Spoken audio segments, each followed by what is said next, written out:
If you've been following this show, you know I've been saying for a few weeks now that variable with management makes sense. The evidence was building that both short and long-term rates could fall. That calculus has changed. War in Iran, oil spiking, inflation risk is back on the table.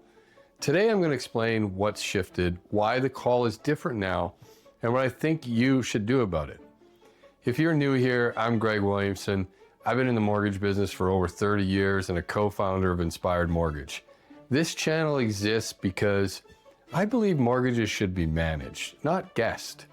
Every week, I cut through the noise, explain what's actually happening in the rate market, and give you a clear strategy, not a hedge, an actual call. And sometimes, like today, that means having the courage to say the call has changed.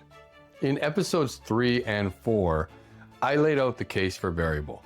Canada's economy was weak, the job market was showing false tightness, and US recession signals were building. The path of least resistance for rates looked like down, or at least sideways. I thought we'd see cuts before hikes. I thought that the new Fed chair, under pressure from Trump, would ease. I thought Canada would follow because our economy is even weaker. That was the thesis, but then a war broke out.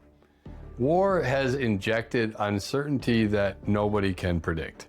I'm not going to sit here and tell you how long this conflict lasts. Nobody knows. Could be weeks, could be months, it could even escalate.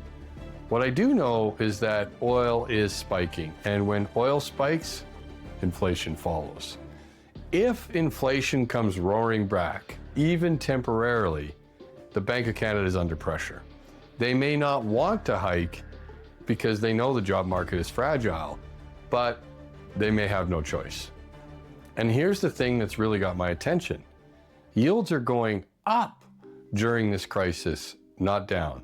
Historically, when there's global uncertainty, money always flees to safety, which has always been government bonds. That pushes yields down. That's the flight to safety. But that's not happening. Bond investors are still demanding a risk premium because they don't trust the governments, especially the US, that they have their fiscal house in order. So even in a crisis, yields are rising, which means fixed rates are rising. We're already seeing it. Small moves so far, but 5 to 10 basis points, but the direction is clear. Now, you might have seen headlines that traders are pricing in Bank of Canada hikes, a quarter point by October, another quarter point hike by year end. Let me explain what that actually means. I think traders aren't necessarily predicting hikes because they believe that they're actually coming. They're pricing in hikes to hedge their bets. Think about it from their perspective. If they say no hikes and the Bank of Canada holds, no big deal. They were right. But if they say no hikes and the Bank of Canada does hike, that's a bad miss. They pay dearly as their advisory service has severe credibility issues. It's something they're just unwilling to do. So they price in the possibility. It's defensive. But here's why that matters for you. Even if the hikes never come, the narrative that hikes are possible keeps yields elevated. It keeps fixed rates from falling. So whether the Bank of Canada actually hikes or not, the threat of hikes is enough to keep rates where they are or push them higher. Now, let me break down how the risk has shifted. A few weeks ago, variable had a better asymmetry. If the recessions did hit, both rates would fall. Variable is a clear winner. Ride the variable lower and lock into the lower fixed at the proverbial bottom. That was our call. If we got a soft landing, both rates maybe stay flat, variable was still fine. If stagflation, variable holds steady while fixed stays sticky. Variable only lost in one scenario, and that was if inflation reaccelerated and growth stayed strong.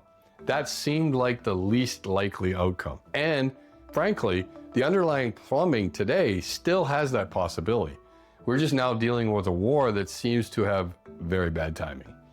Now, the asymmetry has changed. If war continues and oil stays elevated, or worse, gets more elevated, inflation risk rises, the Bank of Canada may hike, variables at risk.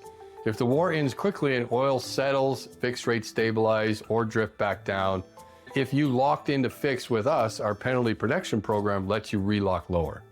If yields keep rising because of the risk premium problem, fixed rates go up even more.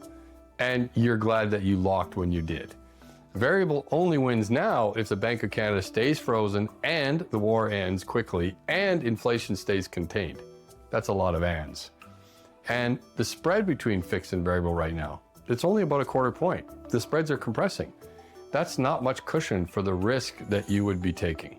Now, let me explain how this works, because this is what makes our approach different. At a bank, if you lock into a fixed rate and rates drop 6 months later, you're stuck.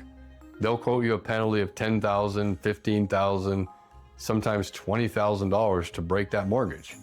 Most people can't afford it, and the savings wouldn't outweigh those costs. So they sit there, locked into a higher rate for the next 4.5 years, watching rates fall, unable to do anything about it. With us, it's different. We have a penalty relock program. If rates drop and you want to capture the lower rate, we split the penalty with you, 50-50 on anything up to $5,000. And if the penalty is over $5,000, you're capped at $5,000, we cover the rest. So let's say the penalty is $8,000, you pay $5,000, we cover $3,000, and you relock at that lower rate and enjoy the savings. If the penalty is $4,000, we split it, you pay $2,000, we pay $2,000, you relock lower, and again, you win.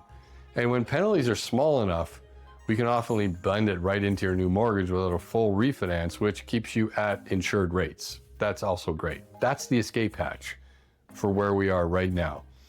You get the certainty of fixed on the upside, and you get protection on the downside if rates fall. No other broker I know offers this, and banks certainly don't. It's the ultimate protection for the uncertain times that we're in right now. Now, we do it because we believe that mortgages should be managed and not just sell them and set it and forget it. So here's my call this week. If you're on the fence, grab fixed, but do it with a penalty protection program that lets you relock if fixed rates settle back down and drop. If rates go up from here, hey, you're glad you locked. If rates go down from here, we help you capture that lower rate. It's a true win-win. That's not a guess. That's a managed mortgage position. Look, this is what managed mortgages are all about. The call changes when the facts change, and the facts have changed. War, oil, inflation risk, yields rising in a crisis, traders pricing hikes. And I'm not married to variable, and I'm not married to fixed. I'm married to making the right call based on what's actually happening right now. So fixed with an escape hatch is the right play. If you want help navigating this, click the link in the description or the pinned comment to book a call with me. See you next week.